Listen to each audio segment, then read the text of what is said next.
संसद के विशेष सत्र की शुरुआत हो चुकी है। 2029 के लोकसभा चुनाव के प्रभावी रूप से लागू होने और निर्वाचन क्षेत्रों में परिसीमन से संबंधित 3 प्रमुख विधेयक पेश करने की तैयारी है और संसद के विशेष सत्र की शुरुआत से पहले एक अहम बैठक बुलाई गई। बैठक के खत्म होने और सत्र के शुरू होने के बीच एक अहम खबर आ रही है। बड़ी खबर सामने ये आ रही है कि महिला आरक्षण और परिसीमन से जुड़े अहम विधेयक पेश किए जाने की तैयारी में है सरकार। नमस्कार, मैं हूं आशीष त्रिपाठी आपके साथ। और सरकार के उद्देश्य को नारी शक्ति को बढ़ाना और सशक्तिकरण करना इसके पीछे लक्ष्य है। और किस तरह से ये पेश होगा, क्या कुछ टेक्निकलिटीज़ रहेंगी, अब तक इसको लेकर किस तरह का विपक्ष का रवैया रहा है और आगे इसके लागू होने, पारित होने के बाद क्या बदलाव होंगे, इन सभी विषयों पर वीडियो के आखिर तक सभी विषय आपके सामने रखने की कोशिश करेंगे। दरअसल सरकार का उद्देश्य है नारी शक्ति वंदन अधिनियम 2023 को जल्द से जल्द अमली जामा पहनाना। इसके तहत लोकसभा और राज्य की विधानसभाओं में महिलाओं के लिए 33% आरक्षण का प्रावधान हो। 2023 का कानून परिसीमन और नई जनगणना पर निर्भर था, लेकिन अब संशोधन के जरिए इसे 2029 के चुनावों से पहले लागू करने का रास्ता साफ करने की तैयारी है। कानून मंत्री अर्जुन राम मेघवाल द्वारा पेश किए जाने की इसकी उम्मीद है। ये लोकसभा की सीटों की अधिकतम संख्या को बढ़ाकर 850 करने का प्रावधान तय करता है, जिसमें राज्यों के लिए 815 और केंद्र शासित प्रदेशों के लिए 35 तय हुआ है। वर्तमान में लोकसभा में 543 सीट्स हैं और इससे महिला आरक्षण को बिना किसी राज्य की मौजूदा सीटें घटाए लागू करने के लिए मदद भी मिलेगी। परिसीमन विधेयक की बात करें, परिसीमन विधेयक 2026 ये नई जनगणना के आधार पर निर्वाचन क्षेत्रों के पुनर्निर्धारण के लिए परिसीमन आयोग के गठन का प्रावधान करता है। सरकार ने स्पष्ट किया कि कोई भी राज्य अपनी वर्तमान आनुपातिक ताकत नहीं खोएगा और कुल सीटों में करीब 50% बढ़ोतरी के साथ सभी राज्यों की सीटें बढ़ाई जाएंगी। SC/ST सीटों में भी महिलाओं के लिए आरक्षण शामिल किया जाएगा और केंद्र शासित प्रदेश कानून संशोधन विधेयक 2026 की यदि बात करें तो गृहमंत्री अमित शाह द्वारा इसे पेश किए जाने की संभावना है और ये दिल्ली, जम्मू कश्मीर और पुदुचेरी जैसे केंद्र शासित प्रदेशों में महिलाओं के आरक्षण लागू करने संबंधी है। सरकार द्वारा संसद के विशेष सत्र में लाए जा रहे नारी शक्ति वंदन संशोधन विधेयक की काफ़ी चर्चा हो रही है और इसके अलावा चूंकि ये तो लगभग सभी के द्वारा इसका समर्थन किया जा रहा है, लगभग क्या सभी के द्वारा इसका समर्थन किया जा रहा है, लेकिन जिसका विरोध हो रहा है उसकी भी चर्चा करना यहाँ ज़रूरी हो जाता है।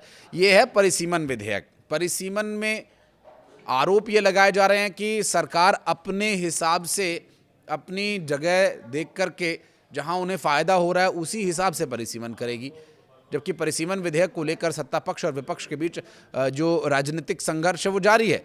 विपक्ष की अब तक की तैयारी के बीच सरकार को विश्वास है कि वह बिना किसी बाधा से दोनों विधेयकों को पारित कराने में सफल हो जाएंगे। अब इसका आधार न सिर्फ छोटे दलों के साथ गृहमंत्री अमित शाह की पहले ही इस पर विस्तृत चर्चा हो चुकी है, बल्कि सत्ता पक्ष का मानना यह है कि जब संसद में दोनों विधेयकों की जानकारी विस्तार से साझा करते हुए आश्वस्त कर दिया जाएगा कि परिसीमन में किसी राज्य के साथ भेदभाव नहीं होगा, तब विपक्ष के सामने समर्थन न करने का कोई ठोस कारण नहीं रह जाता। अब माना यह जा रहा है कि प्रधानमंत्री नरेंद्र मोदी चूंकि खुद चर्चा में हिस्सा तो लेंगे ही, शुक्रवार को गृहमंत्री अमित शाह चर्चा का जवाब भी दे सकते हैं। नारी शक्ति वंदन संशोधन विधेयक या परिसीमन विधेयक दोनों ही संविधान संशोधन विधेयक हैं और विधायी नियमानुसार इन्हें पारित कराने के लिए सदन के कम से कम 2/3 सदस्यों का समर्थन बहुत आवश्यक है। वर्तमान में लोकसभा में इन विधेयकों को पारित कराने के लिए 360 सदस्यों का समर्थन चाहिए होगा। प्रत्यक्ष तौर पर ये एक नंबर गेम है। सरकार के उद्देश्यों में ये बाधा बनता दिख रहा है, क्योंकि कांग्रेस के नेतृत्व में कई विपक्षी दलों ने फिलहाल परिसीमन को लेकर सरकार की मंशा पर सवाल खड़े किए हुए हैं, जबकि वाईएसआर कांग्रेस की तरफ से दोनों ही विधेयकों को बिना किसी शर्त समर्थन देने की घोषणा पहले ही कर दी गई है। इसके बावजूद सरकार को विश्वास है कि दोनों विधेयक पारित होने में कोई बाधा नहीं आएगी।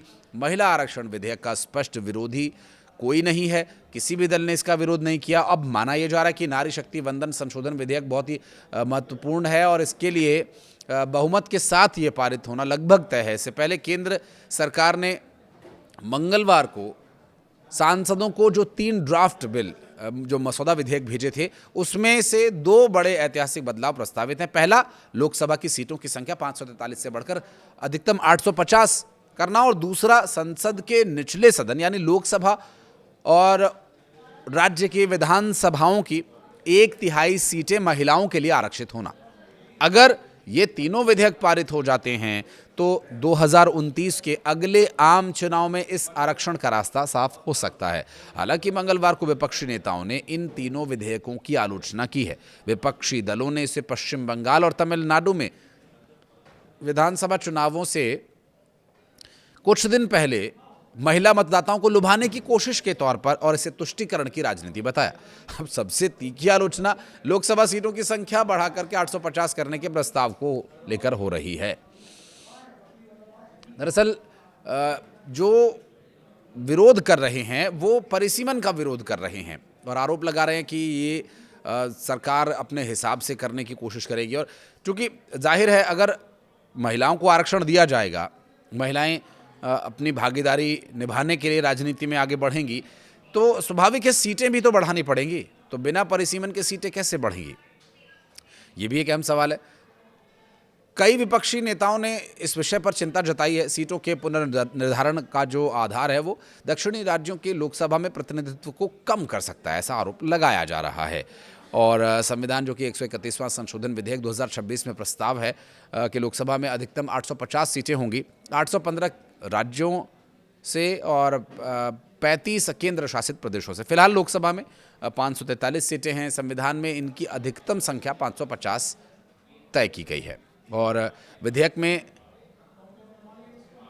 माफ कीजिएगा, 850 तय की गई। विधेयक में संविधान के अनुच्छेद 81 में संशोधन का भी प्रस्ताव है ताकि 1971 की जनगणना के आधार पर लोकसभा की सीटों की संख्या पर लगी रोक को हटाया जा सके। अनुच्छेद 81 के इन्हीं प्रावधानों की वजह से 1976 से ही लोकसभा की सीटों की संख्या में इजाफा नहीं हो पाया। तो अगर मौजूदा लोकसभा का आधार 1971 की जनगणना थी तो लोकसभा की सीटें बढ़ाए जाने का प्रस्ताव किस आधार पर दिया जा रहा है, सवाल ये भी है। अब इस सवाल का जवाब ये है कि डिलिमिटेशन बिल, जो परिसीमन विधेयक कहा जाता है, परिसीमन विधेयक 2026 है, विशेष सत्र में इसे पेश किया जाना है और इसकी जो मूल भावना है वो ताज़ा जनगणना के आधार पर सीटों की संख्या में वृद्धि है। और जो आखिरी बार जनगणना हुई थी वो साल 2011 में हुई थी और इस विधेयक का आधार 2011 में हुई जनगणना ही होगी और यही वो बिंदु है जिस पर दक्षिणी राज्यों को अपने प्रतिनिधित्व में कमी होने की चिंता है। अब तक हर राज्य को मिलने वाली संसदीय सीटों की संख्या इस आधार पर तय होती रही है कि किसी राज्य की आबादी और उसकी निर्वाचन सीटों का अनुपात सभी राज्यों में लगभग बराबर रहे।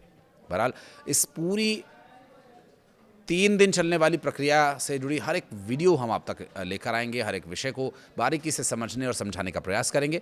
वीडियो को यहाँ तक देखने के लिए बहुत बहुत धन्यवाद। कुछ कहना चाहें तो कमेंट सेक्शन में ज़रूर बताइएगा।